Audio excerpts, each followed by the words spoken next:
दोस्तों, प्रिय बच्चों और सभी मित्रों। दोस्तों, जैसा कि आपको पता ही है कि अपने इस कोरोना काल के अंदर जो सभी बच्चे हैं उनकी पढ़ाई वगैरह, शिक्षा वगैरह जो है एक बार थोड़ी सी रुकी हुई है। तो एक छोटी सी पहल हम लोगों ने की है टीम बना के।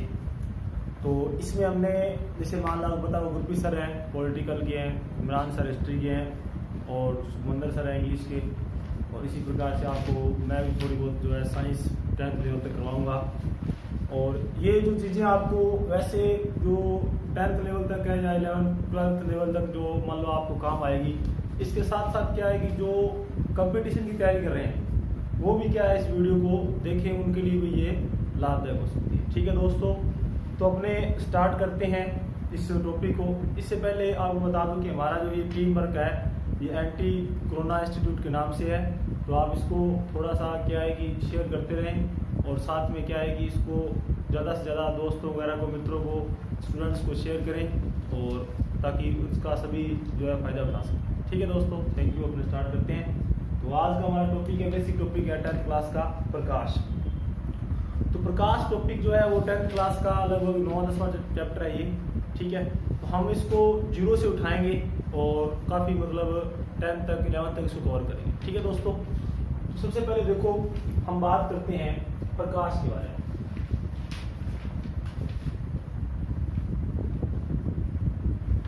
दोस्तों, प्रकाश सबसे पहले जब हम ये शब्द देखते हैं प्रकाश, तो हमारे समझ दिमाग में आता है कि प्रकाश क्या चीज़। तो दोस्तों, आप मेरे को जिस माध्यम से देख रहे हो, मैं मतलब अपने आसपास जो भी जीव किसी वस्तु को देखता है तो अपने ऐसे कह सकते हैं कि प्रकाश एक वह वस्तु है जिसके द्वारा किसी जीव में दृष्टि संवेदना उत्पन्न होती है। मतलब अगर हम अपने आसपास की वस्तुओं को देख पाते हैं तो आसपास की वस्तुओं को, अपने जो पास की वस्तु है, इर्द गिर्द की वस्तु है, उसको देख पाते हैं। ये देख पाना किसके कारण संभव है? तो दोस्तों, ये देख पाना प्रकाश के कारण संभव है। तो अपने से कह सकते हैं कि प्रकाश जो है वो वस्तु है जिसके द्वारा क्या होता है, दृष्टि संवेदना उत्पन्न होती है, यानी जिसके द्वारा हम अपने आसपास की वस्तुओं को देख पाते हैं। तो ये तो थी दोस्तों इसकी कॉमन परिभाषा कि प्रकाश में वस्तु जिसके द्वारा हम अपने आसपास की वस्तुओं को देख पाते हैं। ठीक है, अब हम बात करते हैं कि इसके बाद सबसे पहले प्रकाश की प्रकृति क्या है, प्रकाश की नेचर कैसी है। अगर मान लो इसको विज्ञान की दृष्टि से देखें तो प्रकाश की जो है वो नेचर कैसी है, प्रकाश की प्रकृति कैसी है। तो दोस्तों, प्रकाश की प्रकृति अगर हम ऐसे नॉर्मली प्रकाश को देखते हैं तो हमारे को भी क्या है कि प्रकाश किरणों के रूप में लगता है, या कई वैज्ञानिक जो है इसको मानते हैं कि प्रकाश जो है वो छोटे छोटे कणों के रूप में। तो इसको दोस्तों हम इस पर चर्चा करेंगे, थोड़ी सी बेसिक फंडामेंटल है, उसको बात करते हैं प्रकृति के बारे में। सबसे पहले दोस्तों हम बात करते हैं इसके क्वांटम प्रकृति के बारे में। क्वांटम का मतलब क्या होता है दोस्तों? क्वांटम का मतलब होता है इसकी कणीय प्रकृति के बारे में। मतलब क्या है कि दोस्तों, प्रकाश है ना, जब वो किसी वस्तु पर टकराता है, मान लो किसी पारदर्शी माध्यम में टकराता है या अपारदर्शी माध्यम पर टकराता है, किसी भी मतलब पृष्ठ पर टकराता है, तो अलग अलग घटनाएं होती है। उन घटनाओं को मद्देनजर रखते हुए, उन घटनाओं को आधार मानते हुए वैज्ञानिकों ने क्या प्रकाश की प्रकृति को जानने का या उसको बताने का प्रयास किया है। तो सबसे पहले हम बात करते हैं प्रकाश की दोस्तों क्वांटम प्रकृति। इसकी बात करते हैं दोस्तों प्रकाश की क्वांटम प्रकृति। तो दोस्तों, प्रकाश की क्वांटम प्रकृति क्या है? सबसे पहले प्रकाश को कण माना। कण किसने माना है? सबसे पहले दोस्तों प्लांक ने माना है। किसने माना दोस्तों? प्लांक ने। प्लांक एक वैज्ञानिक था, एक साइंटिस्ट था, उसने क्या है प्रकाश को कण माना है। अब कण कैसे माना है दोस्तों, थोड़ा सा हम इसको बात करते हैं। सबसे पहले तो दोस्तों हम बात करते हैं कि इस प्लांक के अनुसार, प्लांक क्या कहता है कि जो प्रकाश आता है सूर्य से, सूर्य अपने पास जो ऊर्जा का या प्रकाश का एकमात्र सबसे बड़ा स्रोत जो है, प्राकृतिक स्रोत कौन सा दोस्तों? सूर्य है। तो प्रकाश जो है सूर्य से आता है, वो प्रकाश जो होता है दोस्तों छोटे छोटे ऊर्जा के पैकेट के रूप में होता है। किसके रूप में होता है दोस्तों? छोटे छोटे ऊर्जा के पैकेट्स के रूप में होता है, छोटे छोटे बंडल्स के रूप में होता है। अपने ऐसे कह सकते हैं इनको पैकेट्स या बंडल कह सकते हैं। तो जो ये छोटे छोटे बंडल्स होते हैं प्रकाश के, छोटे छोटे पैकेट्स होते हैं, ये छोटे छोटे जो कण होते हैं, इन कणों को इस बंदे ने क्या नाम दिया? इन कणों को इसने नाम दिया फोटोन। क्या नाम दिया दोस्तों? फोटोन नाम दिया, या इसको दोस्तों क्वांटम नाम दिया। क्या नाम दिया दोस्तों? इसको क्वांटा नाम दिया। क्या नाम दिया दोस्तों? इसको क्वांटा नाम। इस क्वांटम पर बेस्ड एक विज्ञान की फिजिक्स की अलग शाखा भी है, जिसको हम क्वांटम यांत्रिकी कहते हैं। क्या कहते हैं दोस्तों? क्वांटम यांत्रिकी। वो थोड़ी सी अलग मतलब इसी के ऊपर बेसिक है, उसके बारे में अलग से चर्चा करेंगे। तो दोस्तों इसने कहा प्लांक ने कि जो ऊर्जा है, मतलब सूर्य जो है वो प्रकाश जो है वो छोटे छोटे ऊर्जा के पैकेट या बंडल के रूप में है। ऊर्जा के इन पैकेट्स या बंडल्स को क्या कहते हैं? फोटोन या क्वांटा कहते हैं। क्या कहते हैं दोस्तों? फोटोन या क्वांटा कहते हैं। और जो प्रत्येक फोटोन है, क्या है मित्रों? जो प्रत्येक फोटोन है, उस प्रत्येक फोटोन की जो एनर्जी है E, क्या है दोस्तों? जो उसकी ऊर्जा है E, वो उसकी आवृत्ति जो है उसके क्या होती है? समानुपाती होती है। मतलब जिस फोटोन की, जिस कण की आवृत्ति ज्यादा होगी, वो कण पृथ्वी पर सूर्य से जल्दी पहुंचेगा, क्योंकि उसमें एनर्जी क्या होगी दोस्तों? ज्यादा होगी। तो जो ऊर्जा है वो क्या होती है? आवृत्ति क्या होती है दोस्तों? समानुपाती होती है। और जब हम इस निशान को, आपको पता है सिंबल को, बेसिक सी बात है कि इसको हटाते हैं अपने, तो क्या आता है? कांस्टेंट आ जाता है H। तो ये क्या होता है यहाँ दोस्तों? H। ये H जो है दोस्तों, ये होता है यहाँ पर प्लांक नियतांक। इसकी फिक्स वैल्यू होती है, इसे बोलते हैं प्लांक नियतांक। तो इसके अनुसार जो है वो इसने एक इक्वेशन दे दी, E बराबर h न्यू। क्या इक्वेशन दे दी दोस्तों? E बराबर h न्यू। इसके अनुसार क्या है? क्वांटम थ्योरी के अनुसार, कण थ्योरी के अनुसार जो प्लांक ने दी थी, इसके अनुसार प्रकाश ऊर्जा के छोटे छोटे पैकेट्स या बंडल के रूप में है। इन पैकेट को फोटोन या क्वांटा कहते हैं। और प्रत्येक फोटोन की जो एनर्जी है वो उसकी आवृत्ति क्या होती है दोस्तों? समानुपाती होती है। इसकी आवृत्ति ज्यादा होगी, उसकी एनर्जी ज्यादा। ठीक है दोस्तों। और इस समानुपाती के निशान को हटाते हैं तो क्या होता है? H यहाँ पर क्या है दोस्तों? प्लांक नियतांक है। तो ये थी एक प्लांक समीकरण, ठीक है, जिसके अनुसार प्रकाश क्या है? छोटे छोटे कणों के रूप में है। और हम इस पर बात भी करेंगे कि प्रकाश जो है इसको कण मानकर हम इसके कौन कौन सी मतलब पहलुओं की व्याख्या कर सकते हैं। आगे हम इस पर आधारित मतलब कुछ घटनाएं पढ़ेंगे, जैसे मान लो परावर्तन, अपवर्तन, विवर्तन, ध्रुवण, प्रकीर्णन, इस प्रकार से कई घटनाएं, उनको हम डिटेल से चर्चा करेंगे। तो दोस्तों इसके बाद हम बात करते हैं दूसरी, कि प्रकाश जो है इसकी क्वांटम प्रकृति जो है, इसके बारे में थोड़ा सा आगे डिटेल से किसने बताया। तो आपने दोस्तों एक टॉपिक पढ़ा होगा, द्रव्यमान ऊर्जा संबंध। हालांकि द्रव्यमान ऊर्जा संबंध जो है सापेक्षवाद है, ये किसने दिया था? आइंस्टाइन ने दिया था। किसने दिया था? आइंस्टाइन ने दिया था। आइंस्टाइन ने बहुत सारे काम किए थे, लेकिन दोस्तों ध्यान रखना, आइंस्टाइन जो है इसको जो नोबेल पुरस्कार है, नोबेल प्राइज है, वो किसके लिए दिया गया था दोस्तों? तो वो दिया गया था प्रकाश विद्युत प्रभाव। किस पर दिया गया था दोस्तों? प्रकाश विद्युत प्रभाव। और प्रकाश विद्युत प्रभाव जो है, जो प्रकाश की घटना है, वो प्रकाश की क्वांटम थ्योरी पर आधारित है। किस पर आधारित है दोस्तों? क्वांटम थ्योरी पर। तो थोड़ा सा हम इसको चर्चा करते हैं कि सबसे पहले द्रव्यमान ऊर्जा संबंध क्या है दोस्तों? द्रव्यमान ऊर्जा संबंध। अब ये किसने दिया था? आइंस्टाइन ने। इसके अनुसार क्या होता है कि आइंस्टाइन ने क्या किया दोस्तों? आइंस्टाइन ने प्लांक नियतांक या क्वांटम थ्योरी पर आधारित प्रकाश विद्युत प्रभाव की व्याख्या की थी दोस्तों। किसकी व्याख्या की थी दोस्तों?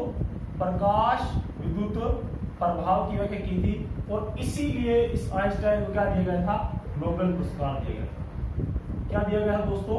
नोबेल पुरस्कार दिया गया। तो आइंस्टाइन ने जो है इसको थोड़ा और सिद्ध किया था। किसको प्रूव किया था?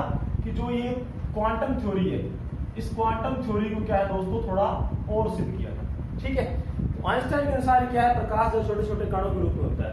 अब आइंस्टाइन क्या कहता है? आइंस्टाइन कहता है कि जो सूर्य का प्रकाश है, या मान लो कोई भी द्रव्य है, द्रव्यमान है, उस द्रव्यमान को अपने ऊर्जा में, जो एनर्जी है, ऊर्जा है, इस ऊर्जा को हम द्रव्यमान में बदल सकते हैं। इस एनर्जी को हम किस में बदल सकते हैं दोस्तों? या एनर्जी जो है वो द्रव्यमान में भी बदल सकती है, और जो द्रव्यमान है वो एनर्जी में भी बदल सकता है। ये बहुत बड़ी इन्होंने साइंस क्षेत्र में बात की थी कि एनर्जी जो है, इसको ऊर्जा जो है, इसको द्रव्यमान बदल सकते हैं, और द्रव्यमान जो है उसको एनर्जी में बदल सकते हैं। और उसके बाद इस समानुपाती के निशान को हटाते हैं दोस्तों, तो क्या आ जाता है? E बराबर, यहाँ पर आ जाता है, इसको बैलेंस करने के लिए सूत्रांक आ जाता है c²। यहाँ पर दोस्तों c क्या है? तो c दोस्तों होता है प्रकाश का वेग, वेलोसिटी ऑफ लाइट। तो ये क्या है? c दोस्तों प्रकाश का वेग। इसकी वैल्यू कितनी होती है? 3×10⁸ क्या होता है? मीटर पर सेकेंड होती है। तो ये थी दोस्तों आइंस्टाइन समीकरण E बराबर mc²। ठीक है दोस्तों, इस समीकरण को हम समीकरण नंबर 2 दे देंगे। इससे पहले फर्स्ट हमने जो प्लांक नियतांक पढ़ा उसे हम समीकरण नंबर 1 दे। ठीक है दोस्तों, तो ये जो है इसके अनुसार भी क्या होता है? प्रकाश जो है छोटे छोटे कणों के रूप में होता है। अब थोड़ा सा हम प्रकाश की तरंग प्रकृति के बारे में चर्चा करेंगे। ठीक है, हालांकि प्रकाश की तरंग प्रकृति के ऊपर जो हाइगेंस का तरंग सिद्धांत था वो 12th के डिटेल से दिया गया, लेकिन हम तो इतना ही पढ़ेंगे कि प्रकाश की तरंग प्रकृति के बारे में किसने बताया। तो दोस्तों ये तो प्रकाश की कण प्रकृति के बारे में बताने वाले वैज्ञानिक थे। अब हम बात करते हैं प्रकाश की तरंग प्रकृति के बारे में बताने वाले। ठीक है दोस्तों, तो दोस्तों अपने इससे पहले उन्होंने क्या पढ़ा था, प्रकाश की कण प्रकृति के बारे में पढ़ा था। ठीक है, जो प्लांक ने दी थी, प्लांक ने हमने क्या पढ़ा था, प्लांक का क्वांटम सिद्धांत पढ़ा था दोस्तों। अब हम पढ़ेंगे प्रकाश की तरंग प्रकृति। तो दोस्तों प्रकाश की जो तरंग प्रकृति है ये किसके द्वारा दी गई थी, हाइगेंस के द्वारा दी गई थी। किसके द्वारा दी गई दोस्तों, हाइगेंस के द्वारा दी गई थी। हाइगेंस ने क्या है कि जो सूर्य का प्रकाश है इसको किस रूप में माना था, इसको तरंग या किरण के रूप में माना था, किरणों के रूप में माना था। ठीक है दोस्तों, इससे पहले हमने क्या पढ़ा था, प्रकाश की कण प्रकृति पढ़ी थी जो इसके द्वारा प्लांक के द्वारा दी गई थी और आइंस्टाइन ने उस पर प्रकाश विद्युत प्रभाव को सिद्ध किया था। ठीक है दोस्तों, तो ये क्या है, हाइगेंस जो है इसने क्या दी थी, प्रकाश की तरंग प्रकृति दी थी। अब जो हाइगेंस का सिद्धांत है दोस्तों ये है 12th साइंस के अंदर, यह थोड़ा बड़ा लेवल का है, ये अपने 10th लेवल तक सफिशिएंट या कंपटीशन लेवल तक जो है इतना सफिशिएंट है। हमारे को इतना ध्यान रखना है कि जो तरंग प्रकृति किसके द्वारा दी गई थी दोस्तों, हाइगेंस के द्वारा दी गई थी। अब हम दोस्तों बात करते हैं प्रकाश की द्वैत प्रकृति के बारे में। किसके बारे में बात करते हैं दोस्तों, प्रकाश की द्वैत या दोहरी प्रकृति के बारे में। किसके बारे में बात करते हैं दोस्तों, प्रकाश की द्वैत या दोहरी प्रकृति के बारे में बात करते हैं। यानी कि ये दोहरी प्रकृति जो है किसके द्वारा दी गई थी, ये दी गई थी डी ब्रोगली के द्वारा। किसके द्वारा दी गई दोस्तों, डी ब्रोगली या डी ब्रोगली के द्वारा दी गई। ठीक है दोस्तों, तो क्या थी द्वैत प्रकृति, सबसे पहले तो डी ब्रोगली ने क्या किया कि जो क्वांटम सिद्धांत है और जो आइंस्टाइन समीकरण है द्रव्यमान ऊर्जा संबंध वाली, उन दोनों को क्या किया, मिक्स करके ये जो है दोनों को मिला के और ये द्वैत प्रकृति को सिद्ध किया था। किसने सिद्ध किया दोस्तों, डी ब्रोगली ने। डी ब्रोगली के अनुसार जो प्रकाश है दोस्तों वो क्या है, वो कण और तरंग दोनों की तरह व्यवहार करता है। यानी प्रकाश की कैसी प्रकृति है दोस्तों, द्वैत प्रकृति है। तो थोड़ा सा हम इसको पढ़ते हैं। ठीक है, सबसे पहले दोस्तों बात करते हैं कि हमने क्या पढ़ा था, प्रकाश का क्वांटम सिद्धांत। अब क्वांटम सिद्धांत के अनुसार या प्लांक के अनुसार हमने क्या पढ़ा था, E = h nu, यानी ऊर्जा जो है वो आवर्ती क्या होती है, समानुपाती होती है। ये इक्वेशन हमने पढ़ी थी, इसको हम इक्वेशन हम लेते हैं क्या, 1। अब दोस्तों आइंस्टाइन के अनुसार हमने क्या पढ़ा था दोस्तों, आइंस्टाइन के अनुसार अकॉर्डिंग टू आइंस्टाइन क्या पढ़ा था, हमने द्रव्यमान ऊर्जा संबंध पढ़ा था। क्या पढ़ा था, द्रव्यमान ऊर्जा संबंध। तो इसके अनुसार क्या था, द्रव्यमान को ऊर्जा में और ऊर्जा को द्रव्यमान में बदला जा सकता है। तो हमने ये इक्वेशन पढ़ी थी, E = mc²। ये होगी इक्वेशन नंबर 2। अब दोस्तों क्या होता है, अगर आप इक्वेशन 1 और 2 से देखें, इक्वेशन 1 व 2 से, इनसे क्या होता है कि h nu = क्या आ जाएगा दोस्तों, mc² हो जाएगा। क्या आ जाएगा दोस्तों, h nu = mc²। अब दोस्तों क्या होता है, यहां पर एक ध्यान देने वाली बात है कि जो आवर्ती है न्यू और जो प्रकाश का वेग है c और जो तरंग दे रहे होती है लैम्डा। अब दोस्तों तरंग दे रहे किसकी होती है, तरंग की होती है ना, तो तरंग दे रहे आवर्ती और प्रकाश का वेग, इन तीनों में एक रिलेशन होता है दोस्तों। क्या होता है, ये रिलेशन होता है nu = c/λ। क्या होता है दोस्तों, nu = c/λ। इस बंदे ने क्या किया, इस न्यू की वैल्यू को रख दिया यहाँ पे। ठीक है दोस्तों, कैसे रखा, h c/λ = क्या रख दिया, mc²। ठीक है दोस्तों, अब क्या हुआ, c से c क्या आ जाएगा दोस्तों, कैंसिल हो जाएगा, h/λ = क्या हो जाएगा, mc। अब हमारे को पता है कि यहां पर द्रव्यमान और वेग, ये किसके लिए बात हो रही है, प्रकाश के कण के लिए, प्रकाश की बात हो रही है। तो छोटे कणों के लिए, अगर सूक्ष्म कण हो, छोटे कणों के लिए जो mc है ये लगभग क्या होता है दोस्तों, इक्वल होता है किसके, mv के। अब हमारे को पता है दोस्तों द्रव्यमान और वेग का गुणनफल, द्रव्यमान और वेग का गुणनफल क्या होता है दोस्तों, संवेग होता है।